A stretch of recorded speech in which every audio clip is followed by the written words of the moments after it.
थोड़ा खारा थी क्या? मतलब कि फ्रेंड्स है, कुछ गलत बोल दिया मैंने। नए वाले आलू है ना, तो इसकी ये जो खाल होती है वो बहुत ही पतली होती है। और ये पता नहीं मैं क्या बोल रही।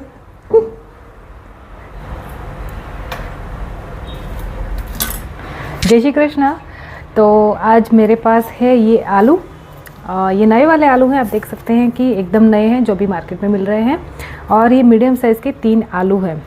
तो आपको लग रहा होगा कि आज मैं इससे कोई सब्ज़ी बनाऊंगी, लेकिन नहीं, आज मैं बना रही हूँ ये आलू से आलू के पापड़। आप इसे आलू के चिप्स भी बोल सकते हैं। इसे बनाना बहुत ही आसान है और टेस्ट में ये बहुत ही बढ़िया लगते हैं। तो इसे कोई बिगनर्स होगा वो भी इजीली बना लेगा। तो चलिए हम भी बनाते हैं आलू के पापड़ या फिर चिप्स। तो सबसे पहले हमें क्या करना है, ये आलू है उन्हें छील के पीसेस में कट कर लेना है। तो चलिए स्टार्ट करते हैं। तो यहाँ पर मैंने 3 आलू लिए हैं। अगर आप ज़्यादा पापड़ बनाना चाहते हैं तो ज़्यादा भी ले सकते हैं। तो मैं आपको एकदम परफेक्ट मेज़रमेंट के साथ बताऊँगी। अगर ये जो आलू हैं वो बड़े छोटे हो सकते हैं, तो उसका मेज़रमेंट कैसे निकालना है वो मैं आपको आगे बताऊँगी। तो सबसे पहले हमें इसे छील लेना है। तो यहाँ पर आप देख सकते हैं कि आलू को मैंने छील लिया है। तो यहाँ पर आलू छील करके रेडी है। चलिए अब इसे कट कर लेते हैं। तो यहाँ पर मैंने ले लिया है एक चॉपिंग बोर्ड और इसे मैं कट कर रही हूँ।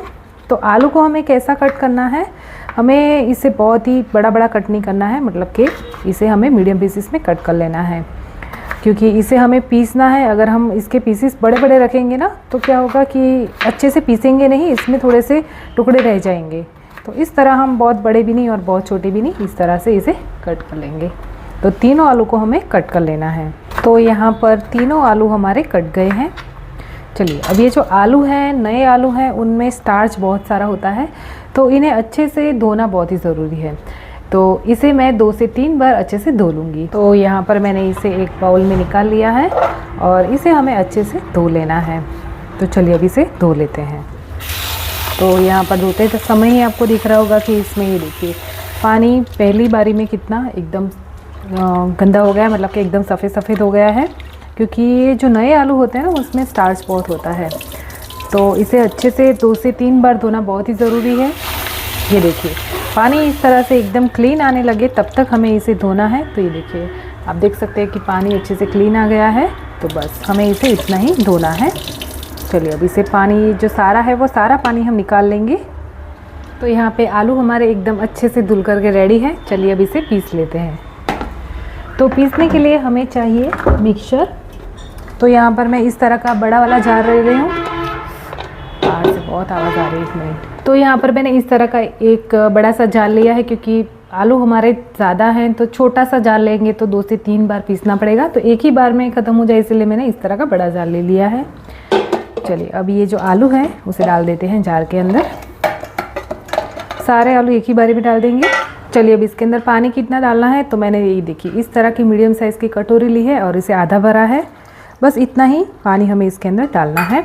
मैं आपको कटोरी से ही मेज़र करके दिखाऊंगी, क्योंकि सबके घर में मेज़रिंग कप नहीं होते हैं, तो वो भी इसे ईजिली बना सकते हैं। चलिए अब इसे पीस लेते हैं।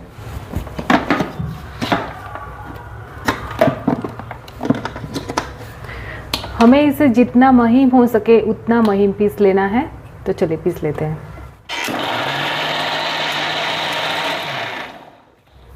तो यहाँ पर हमारे जो आलू है वो पीस चुके हैं। मैं आपको दिखाती हूँ एक बार।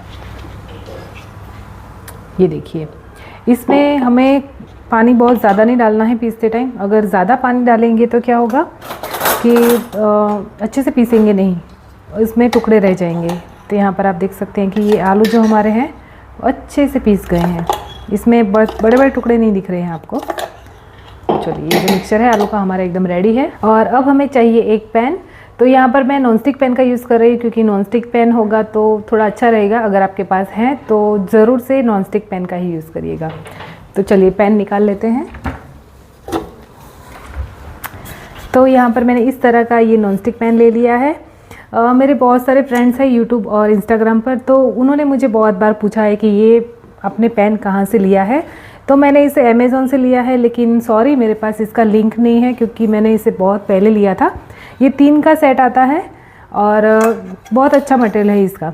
लेकिन आपको ढूंढना पड़ेगा। अगर आपको चाहिए तो अमेज़ोन पर शायद मिल सकता है 3 का सेट। उस टाइम ऑफ़र में था तो मुझे थोड़ा सस्ता भी पड़ा था, लेकिन अभी पता नहीं कितने का मिलता है। तो चलिए पहले हम बनाते हैं पापड़, बाद में बाकी बातें करते हैं। तो पैन चढ़ा दिया है, अब गैस की फ्लेम को ऑन कर लेते हैं। चलिए अब ये जो मिक्सचर है आलू वाला, उसे हमें मेज़र करके इसके अंदर ऐड करना है, क्योंकि हमें इसके अंदर पानी भी डालना है। तो कितना ये मिक्सचर है उतना पानी हमें इसमें चाहिए। तो चलिए ये जो कटोरी मैंने पहले ली थी उसी से मैं आपको मेज़र करके दिखाती हूँ कितना ये है। देखिए इतना गाढ़ा होना चाहिए। तो ये हो गई 1 कटोरी, और ऑलमोस्ट 2 कटोरी में थोड़ा सा कम है, आप 2 कटोरी भी बोल सकते हो। तो 2 कटोरी जितना ये पेस्ट हमारा बन गया है, ठीक है। तो अब इसमें हमें पानी डालना है 4 कप। तो 2 कटोरी मेज़रमेंट हो गया, तो हमें सामने चाहिए 4 कटोरी पानी। तो यही कटोरी से मैं 4 कटोरी पानी मेज़र करके ऐड करूँगी। तो ये जो 1 कटोरी मैंने भरी है वो पहले डाल देंगे मिक्सर के जार में, क्योंकि ये देखिए इसके अंदर बहुत सारा ये जो आलू का पेस्ट है वो लगा हुआ है। तो इसे अच्छे से साफ़ करके डाल देंगे। तो आपको मेज़रमेंट समझ में आ गया होगा कि जितना कटोरी, मतलब कि 1 कटोरी आपका होता है तो आपको 2 कटोरी पानी चाहिए। 2, 3 और अभी थोड़ा सा पानी कम है, और ये 4। तो यहाँ पर मेज़रमेंट आपको समझ में आ गया होगा। चलिए अब इसमें डाल देते हैं नमक। तो नमक इसके अंदर जाएगा 1 चम्मच भर के, टेस्ट के अकॉर्डिंग डालेंगे, बहुत ज़्यादा नहीं डालेंगे क्योंकि ये सूखने के बाद नमक इसमें ज़्यादा हो जाता है। तो सिर्फ मैंने 1 चम्मच ही नमक डाला है, और अब इसे हमें पकाना है। तो यहाँ पर हमें गैस की फ्लेम को मीडियम रखना है, हाई फ्लेम पे नहीं पकाएंगे। अगर हाई फ्लेम पे पकाएंगे तो ये जो मिक्सचर जो हमारा है वो कच्चा रह जाएगा और पापड़ फट सकते हैं। तो गैस की फ्लेम को मीडियम करेंगे और इसे लगातार चलाते हुए हम पकाएंगे। बीच में आप थोड़ी देर के लिए छोड़ सकते हो, लेकिन थोड़ा थोड़ा हमें बीच में इसे देखते रहना पड़ेगा। अगर इसे ऐसे ही छोड़ देंगे तो फिर नीचे से जल सकता है ये जो हमारा मिक्सचर है वो। तो इसे हमें तकरीबन 15 से 18 मिनट तक पकाना है। तो थोड़ा सा पेशेंस इसमें हमें रखना पड़ेगा, क्योंकि इस तरह खड़े खड़े इसे पकाना है तो थोड़ा तो अभी क्या बोलूँ मैं फर्स्ट टाइम मैं इस तरह वीडियो शूट कर रही हूँ बोल के, तो मुझे इतना कॉन्फिडेंस नहीं है बोलने का, लेकिन ठीक है अभी रेसिपी तो बन रही है हमारी। तो यहाँ पर आप देख सकते हैं कि मैंने इसे पकाना स्टार्ट कर दिया है, और अब इसे पकाएंगे 15 से 18 मिनट मीडियम फ्लेम पे। तो यहाँ पर आप देख सकते हैं कि ये जो मिक्सचर है वो गाढ़ा होना स्टार्ट हो चुका है। अभी सिर्फ 5 से 7 मिनट हुए हैं और ये इतना गाढ़ा हो गया है। अभी इसे हमें और पकाना है। मैं आपको बताऊंगी कि हमें इसे कितना पकाना है और इसका टेक्सचर कैसा होना चाहिए। तो यहाँ पर धीरे धीरे इसका कलर भी चेंज होने लगेगा और ये अच्छे से पकने लगेगा। तो गैस की फ्लेम को मीडियम ही रखिएगा और इस तरह इसे लगातार चलाते हुए पकाइएगा। अगर इसे छोड़ देंगे तो नीचे से ये लग भी सकता है। तो यहाँ पर आप देख सकते हैं कि इसे पकते हुए तकरीबन 15 से 17 मिनट हो चुके हैं और ये जो मिक्सचर है वो रिड्यूस होके 1/3 इसका हिस्सा बच गया है, मतलब कि वो सूख गया है पानी उसका, और अच्छे से ये जो हमारा मिक्सचर है वो रेडी हो चुका है। चलिए अब इसे चेक करते हैं कि इसे चेक कैसे करना है। तो पहले यहाँ पर आप थोड़ा सा स्पैचुला में लीजिए बैटर और इसे इस तरह गिराइए। तो ये जो लास्ट की 2 से 3 बूंदें हैं, मतलब कि लास्ट की बूंदें वो एकदम धीरे धीरे गिरेंगी, तो समझ लेना है कि हमारा मिक्सचर रेडी है। एक और तरीका है कि ये देखिए इसमें इस तरह से बबल हो रहे हैं, ये जो मिक्सचर है उसमें तो बबल्स होने लगे, मतलब कि आपको लगे कि अच्छे से ये गाढ़ा हो गया है। आपको मैं नज़दीक से दिखाती हूँ, ये देखिए अच्छे से गाढ़ा हो गया है, तो समझ लेना है कि हमारा मिक्सचर एकदम अच्छे से रेडी है। और इससे तीसरे तरीके से हम चेक करेंगे, इस तरह झटकेंगे लेके और एक लाइन बनाएंगे इसमें, और इसे फिर से इस तरह झटकेंगे। तो लाइन एक दूसरे के साथ मिल नहीं रही है, मतलब कि इकट्ठा नहीं हो रही है, अलग ही रह रही है, तो समझ लेना है कि हमारा जो मिक्सचर है वो रेडी है। तो चलिए अब क्या करेंगे, गैस की फ्लेम को हम ऑफ़ कर देंगे और इसे हमें एकदम ठंडा होने देना है। तो आप इसे इस तरह लगातार चलाते हुए ठंडा कर ले, इसे छोड़ना नहीं है। अगर आप छोड़ देंगे ऐसे ही ठंडा होने के लिए तो उसके ऊपर एक परत बन जाएगी। तो पंखे के नीचे इसे लेट के बैठ जाना है और इस तरह लगातार इसे चलाना है इस तरह चलाने से ये एकदम ठंडा हो जाएगा। और इस स्टेज पे आप अगर चाहें तो इसके अंदर थोड़े से मसाले कर सकते हैं, जैसे कि भुना हुआ जीरा, पुदीना के पत्ते या फिर धनिया पत्ती भी डाल सकते हैं, चिली फ्लेक्स भी आप डाल सकते हैं। लेकिन आज मैं इसे इस तरह ऐसे ही प्लेन बना रही हूँ, तो मैंने इसके अंदर सिर्फ नमक ही ऐड किया है और कुछ ऐड नहीं किया है। चलिए अब इसे ठंडा कर लेते हैं, फिर बना लेते हैं पापड़। अभी एक ही जगह खड़े खड़े रह के पैर दुखेंगे और इसे हमें ना इस तरह लगातार चलाते रहना है। तो मैं इसे पंखे के नीचे लेके बैठ गई हूँ, क्योंकि थोड़े पैरों को भी आराम मिल जाए और ये ठंडा हो जाए। तो इसे इस तरह छोड़ना नहीं है पंखे के नीचे, इस तरह हमें इसे चलाता रहना पड़ेगा, नहीं तो इसके ऊपर है ना एक परत सी बन जाएगी। तो इसे इस तरह हम ठंडा कर लेंगे। तो यहाँ पर ये जो मिक्सचर है वो एकदम ठंडा हो गया है। ये देखिए इस तरह सा एकदम जेल जैसा हो जाएगा, ठंडा हो जाएगा तो और थोड़ा सा थिक हो जाएगा। चलिए इससे पापड़ बना लेते हैं। तो पापड़ को हमें बिछाना कहाँ है, तो इस तरह की मैंने एक शीट ली है, मतलब कि ये थैली ली है प्लास्टिक की, जो गेहूँ वगैरह भरने के लिए आती है। तो उसे मैंने धो के अच्छे से क्लीन कर लिया है ऊपर से, और इसे हमें इस तरह बिछा लेना है। तो मैंने यहाँ पर डाइनिंग टेबल पे इसे बिछाया है, क्योंकि मेरे घर में और कोई जगह नहीं है इस तरह। तो मैं इसे पंखे के नीचे सुखाने वाली हूँ, और थोड़ा बहुत सूख जाए उसके बाद हम उसे धूप में सुखाएंगे। तो चलिए अब बनाते हैं पापड़। तो यहाँ पर इस तरह ये जो मिक्सचर है वो हमें थोड़ा सा लेना है और इसे इस तरह हमें डाल देना है। बस इसे फैलाना नहीं है, सिर्फ हम इसे इस तरह ऐसे ही डाल देंगे, वो अपने आप अपना शेप ले लेगा।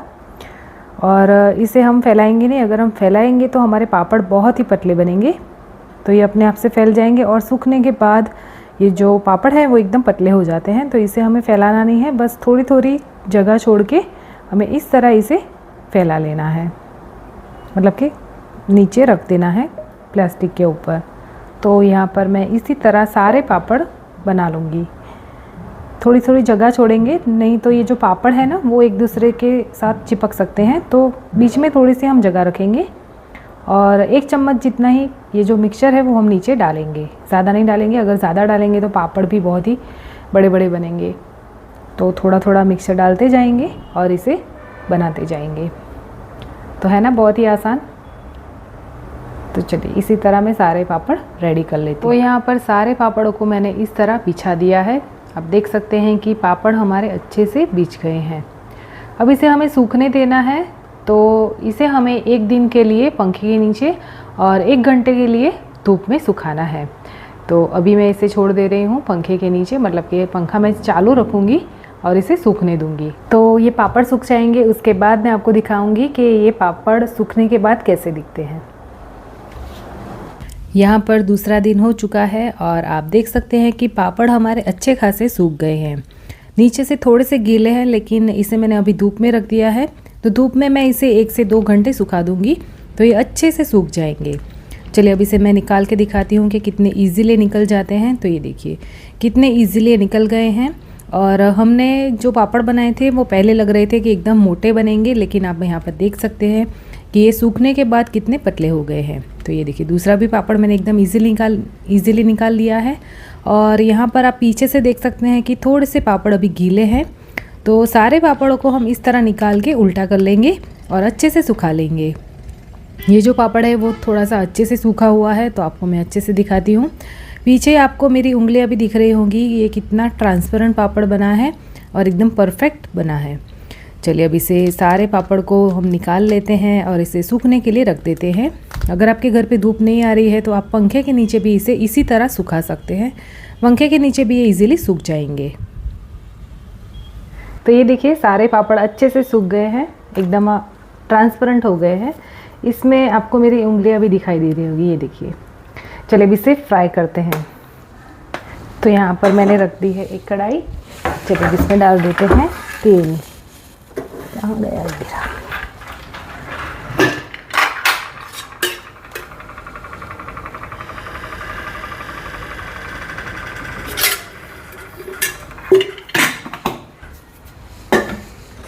हमें तेल को अच्छे से गर्म होने देना है, उसके बाद ही हमें पापड़ को इसके अंदर डालना है। तो तेल गर्म हो जाए फिर हम फ्राई कर देते हैं पापड़। तेल गर्म हुआ है कि नहीं चेक करने के लिए एक छोटा टुकड़ा पापड़ का डालेंगे और चेक करेंगे। अभी नहीं हुआ है अच्छे से। तो यहाँ पर हमारा तेल अच्छे से गर्म हो गया है। चलिए पापड़ को इसमें फ्राई करते हैं। तो सबसे पहले एक पापड़ डालेंगे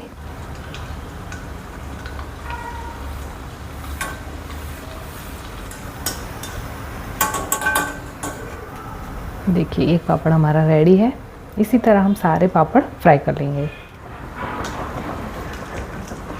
गैस की फ्लेम को हमें लो रखना है, मतलब कि लो टू मीडियम रखना है। हाई फ्लेम पे अगर हम इसे फ्राई करेंगे तो ये थोड़े से लाल हो जाएंगे, मतलब कि इसका कलर थोड़ा सा डार्क हो सकता है। तो यहाँ पर आप देख सकते हैं कि हमारे आलू के पापड़ फ्राई होके रेडी हैं। चलिए अब इसके ऊपर डाल देते हैं थोड़ा सा चाट मसाला, ताकि खाने में बहुत ही चटपटे लगे। और अगर आपको स्पाइसी पसंद है तो थोड़ी सी लाल मिर्च भी आप छिड़क सकते हैं। और अब इसे अच्छे से मिला लेंगे।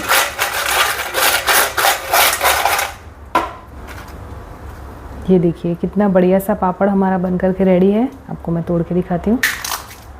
ये देखिए एकदम क्रिस्पी और खाने में बहुत ही टेस्टी लगता है ये। तो ये लीजिए आलू के पापड़ एकदम रेडी है। चलिए ट्राई करते हैं कि टेस्ट में कैसे हैं।